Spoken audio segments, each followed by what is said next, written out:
in Orlando who is Muslim goes out and does this, why do I have to condemn? Why do I get persecuted based on his actions? So that's another viewpoint. So they just don't denounce or condemn because they feel like I didn't do anything. Well, that's what Dawood was saying in a certain way, because you're so looking at the internal, but you have to realize something and the accountability of this. Italian-American. I went before the grand jury because I'm Italian, and I had lunch one time with a guy that was questionable. The Italian community had surveillance. The mafia. Little Italy was surveilled all the time. They had the RICO Act because of the Italians.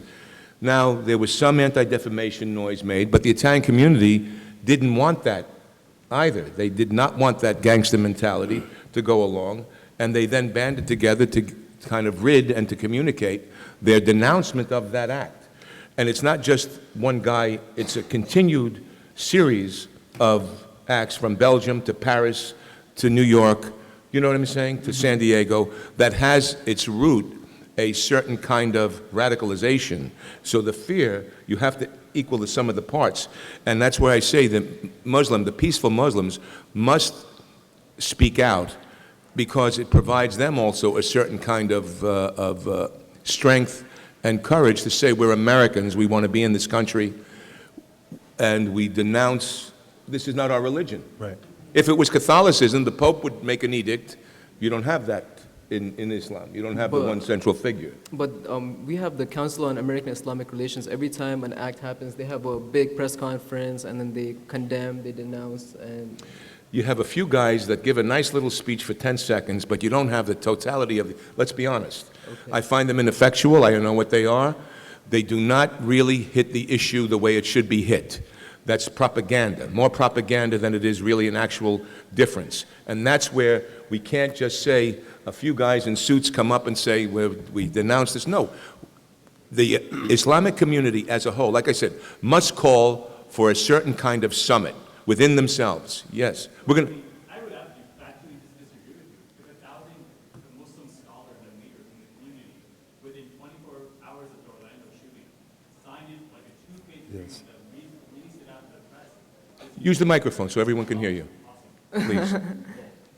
Hey, so I'm Ishraq, I'm a local activist in the community, the elected official in East Hollywood. So just kind of given what you were saying, this idea that Muslims are not speaking up when there's an incident going on, that's like factually wrong. Like, No, I didn't say that. But go ahead, finish with your point. So, I mean, going down that logic, you're saying that, hey, CARE, just a few folks in a suit, like fine, you can say that CARE as a single organization may not represent like the bulk of Muslims. But if we're saying that after Orlando, we have like over 1,000 Muslim leaders in the country signing an agreement saying that, hey, we condemn this, but the media doesn't pick up on it. And then we're perpetuating the stereotype that, hey, Muslims are not speaking up against like atrocities. That's like intellectually dishonest, bro. Do you realize there was a million, but the black community in the 60s marched on Selma. The Muslim community needs a peaceful organizational march for peace in America and what Islam is. That will get the attention. Not a few scholars, and I'm not denigrating the importance of that, but I'm saying the organizational aspect of being able to have that kind of movement that galvanizes in the country where non-Muslims can march with you in solidarity saying, we as Americans believe in that kind of action needs to be done. So, I mean, I agree with you, and I'm saying that it is being done. So by show of hands, how many people are Angelinos from LA? So, Ahmed and I went to this event. The mayor came down to an event where there was 1,000 Muslims condemning the Orlando shooting. The mayor had an event with Muslims down at City Hall. So I'm saying these actions are happening. So when, if the media or if there's this public consciousness that, yo, this is actually not happening, that's actually very dishonest to say that, you know what, we're not looking at what's happening in the community. Every city, I'm from New York. So being a kid from New York after 9/11, our community every time is up in the front, saying publicly, you know what, we condemn all these things. There's like a gap with what the media portrays. Well, that's what Dawood had said earlier. And you know, we talked about this at the restaurant, but I agree with you, Ishraq, and I see where you're coming from. In general, Islam, we're facing an identity crisis. When you really get to the heart of it, we are facing an identity crisis. And this is why, you know, my brother Emil, you know, and another brother Ahmed came out with the Soul of Islam radio, because who speaks for Islam now? You know what I mean? It's like, who hijacked the mic? You know, is it organizations who speak, or is it the everyday common practitioner? So, and I think it's a little bit of both. I think we need those major organizations that can lobby and can push, but yet at the same time, you have to understand the average American Muslim practitioner, we're very diverse. You know, my wife is Moroccan, you know. I'm from Peoria, Illinois, who lived in San Diego, who grew up listening to punk rock, you know what I mean? So we have all these, we have cultural stuff, right? Absolutely. That we just, for various reasons, some things like this, activism is taboo in some cultures. Getting out, you know, it's not a big, you know what I mean? But however, it's getting there. Unfortunately, at the outlet or at the need of events in this world. But it is getting there. But you have to understand, Islam is going through an identity crisis. Yeah, and that's the idea of having an Islamic summit, so we can help with this. But let's open it up to people, questions. I think you were here. Sure. So we've talked about Muslims in America. We've talked about extremists in the Muslim world, but I think the elephant in the room here is, what do the majority of moderate Muslims in the Muslim world believe, and how is that compatible or incompatible with the values of Western civilization, freedom for gays to live, freedom for women to drive themselves and dress as they please, these kinds of things. And I feel like whenever I get in discussions with my friends about this, we always come to the same conclusion, is that Islam is in need of reformation or Renaissance or Enlightenment or some sort of thing that happens in Europe, where, you know, you divide the church from the state, you introduce the ideas of liberalism that take root.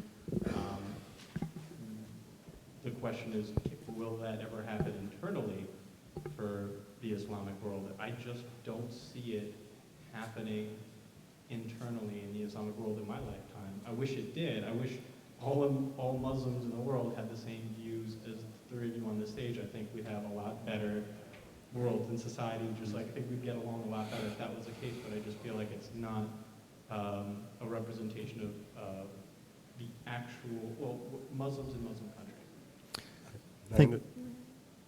I think so that's good, and hopefully you will see it in your lifetime, in Islamic Renaissance, something actually I've been sort of putting out there myself. But I think you might be surprised, because you probably haven't traveled to a lot of, I'm guessing you haven't probably been to a lot of Muslim countries, and maybe what we see sometimes really is not the norm.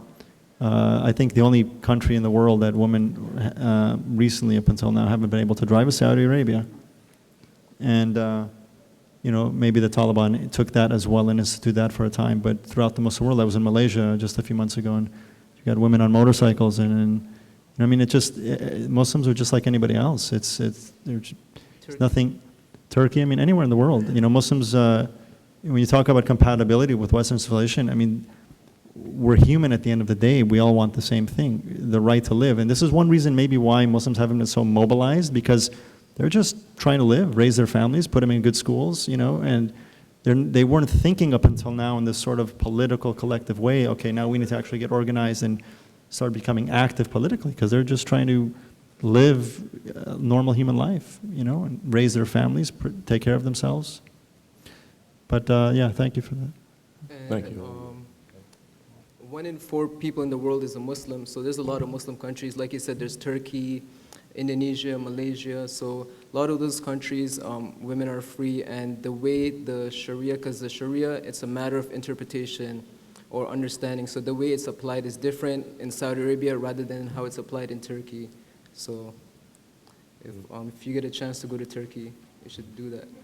But your point is well taken, and it's absolutely what's on the minds of a lot of Westerners. Thank you. Yeah, In terms of the compatibility. Yes, ma'am. First of all, I want to thank you for putting yourselves up here, because I believe that the only way to combat fear is to have knowledge, and by you all putting yourselves up here to open up this dialogue, I gain more knowledge to diminish the fear that comes from ignorance, because I don't know enough, and I have not had enough exposure to all that is Islam, other than what I see here in the American press and on the news. And I don't want to believe that there is a lot of evil coming from a small few. I believe that there are more people that are blessed, that will bring goodness to the world. And with that, I want to say, as an Irish Catholic, there needs to be, I would suggest to the Islam community, help us who are so foreign to how the religion is organized, help us learn so that we can remove the ignorance, that we can abandon our fear, and we can embrace that which is all of the people of the world, because there's goodness here, and we're stuck as victims to some of the fear that gets propagandized through our media. And I really appreciate the fact that you guys are here to do this, and I thank the environment here, even though this is smaller than everybody that wants to see Sarah Palin. This is probably way important. So thank you. Yes. Good afternoon. I just wanted to say you guys are my heroes because you are taking on a task that is huge. I'm familiar with the religion because I grew up as a Muslim. And I was born in Brooklyn, New York. My father took us to Jerusalem, which is, the politics is between Israel and the West Bank. Sure. So the West Bank isn't even a full-fledged Islamic community. It's just a community. And the things that I see as an American is the things that are, it's not a thing of us against you guys. Sure. It's a, let's get to the bottom of it. Let's stop saying that it's misinterpreted, because even the verse that you mentioned, in context, I come away with a completely different and not as nice interpretation. Okay, that's fine. So I want to address the whole, the thing about Muslims and Islam. Of course, Orlando was not a result of Muslims. Of course, we all know that. I feel like as we continue this dialogue with the Muslim community and the ex-Muslim community, who is not hateful of Islam, by the way. I understand. Actually, I'm trying to help you guys. I'm going to be on your team to help be a solution. So, but I'm working on a film addressing radical Islam in the Middle East, not in the West. And what I'm being told over there is the complete opposite of what we're being told. Plus, I have my own experience to prove that what I'm interpreting is correct. I have family members who are victimized because of the ideology. Right. I have community members who are afraid to come out and speak on these things because kind-hearted, good people like you three are saying we don't need to revisit the verses. And there's nothing wrong with revisiting. No, I'm not saying we shouldn't revisit them. I think it's important to tell the truth, right? Don't tell one part of it, say all of it. Okay, so the truth is that Wahhabism is Yes. the actual reformation of Islam. No. It happened in the 1800s by a man by the name of Muhammad Of course. ibn Wahhab, and he was the original reformer. Well, and you know he was put in jail for his ideologies. I understand, Right. but what if Muhammad ibn Abdul Wahhab Right. was actually quoting correctly?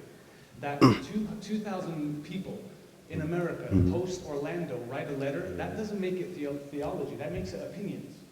So how a Christian studies the gospel, what did Jesus say? Right. It's simple. Well, So how does a Muslim study the Sharia? Right. You study Muhammad. So- And the things that I honestly, my genuine question is, do you feel, is there a different solution besides the misinterpretation? Yes. Okay, what And it's called purification of the heart. And I'll tell you what that means.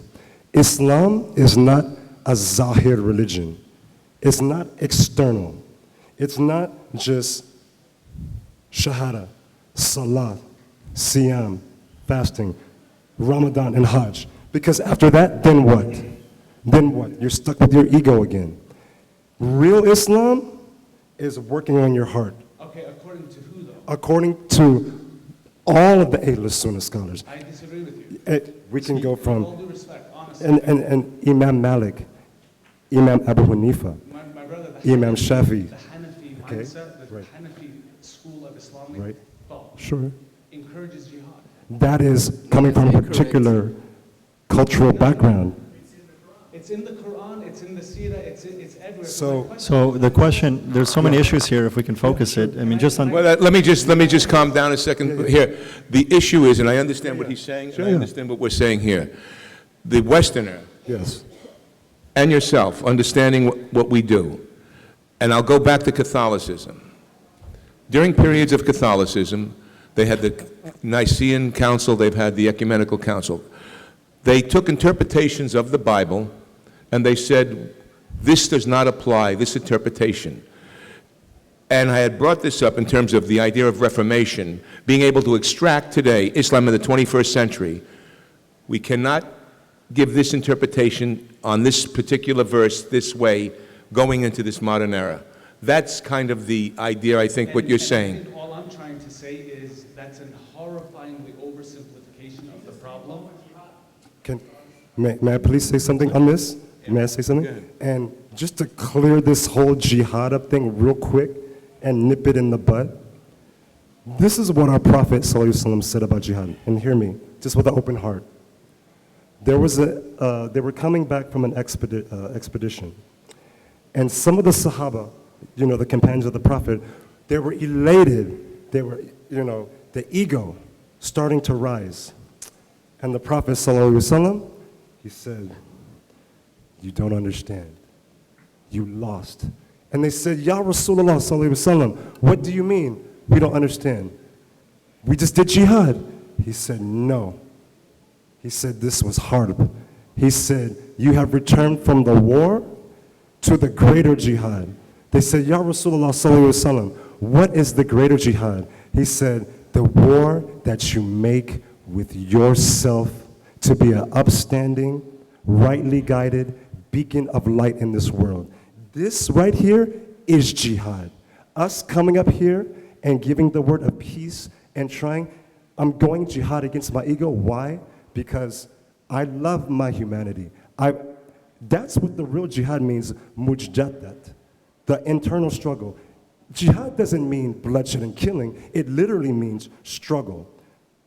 Feel me on that? Right, but Okay. I would disagree with you that the leaders for 1,400 years defined it differently than you, and that's all I'm saying. I understand. Is until we get to the place where we can actually say Islam needs to be talked about and not be deemed as Islamophobic or racist. Sure. Dude, I Yeah. love the Middle East with all my heart, Yeah. and I love America with all my heart. Sure. And the only way that I know how to do this is to look at humans. Absolutely. So I would suggest that everyone concerned, even you guys, Absolutely. is to listen to the majority of the Muslims themselves. Because I don't know if Reformation is possible, but something has got to change. Absolutely. Well, that's why the And this is why call we're for an here. Islamic Thank you so summit. much. Thank you. Yes. Yes. I can't debate religion with you, so I'm going to ask a political question. Donald Trump is now the Republican nominee, and he became that by fanning the flames of Islamophobia and racism, and I don't know anything about if there is even like kind of a Muslim voting bloc, but do you see mobilization within the communities to get that man not elected this fall? there's the Muslim voting sort of constituency is getting more organized and it is getting bigger, but within, I was at the masjid last week or a couple weeks ago for the Friday prayer, and I think there's just a lot of sensitivity, like even during the Friday sermon, which is a lot of times where they may address things like that. They might mention things indirectly, but I think they're still sensitive not to offend anybody. Like there's a level of etiquette even in speaking about politics even within Islam that, there are definitely a lot of Muslim groups, supporting Bernie Sanders and as well as Hillary Clinton. I've heard there are some that support Donald Trump as well. Yes, I want to address this issue because it's vital. In America, our lips have been stapled with political correctness. We have wounds that are deep and scarring that have not been healed from the inside out. No one's done it. Donald Trump is the first guy that's faced issues directly that's on a majority of Americans' minds.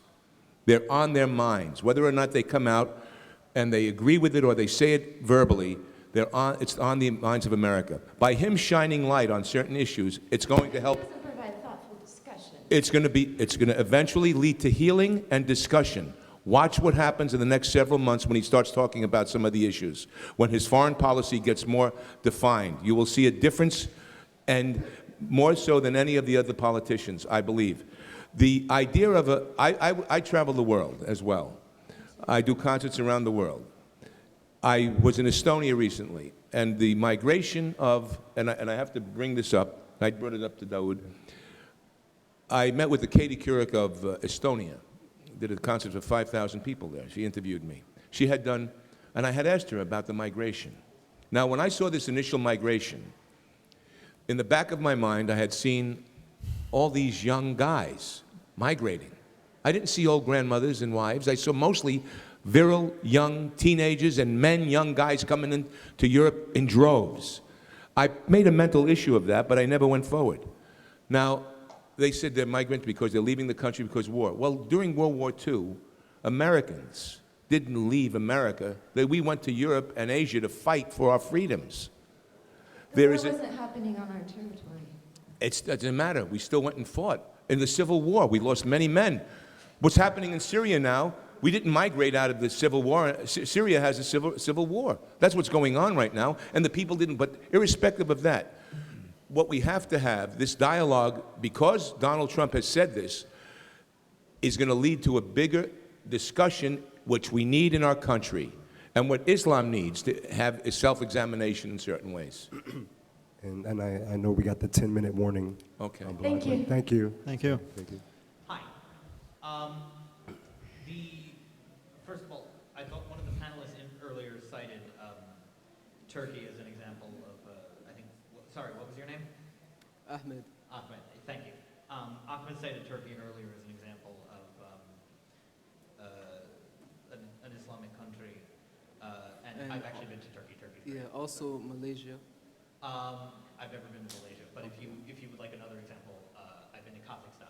To where? Kazakhstan. Yeah. Majority Muslim country. Great place. But the question that I wanted to ask was,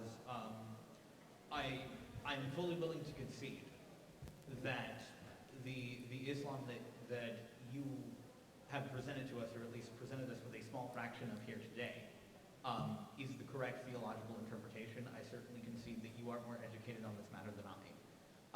I think the concern that a lot of people have is that when there is a country which implements Islamic law in a certain way, you may say that it's contrary to the correct theological interpretation of it, but a lot of countries don't see it this way.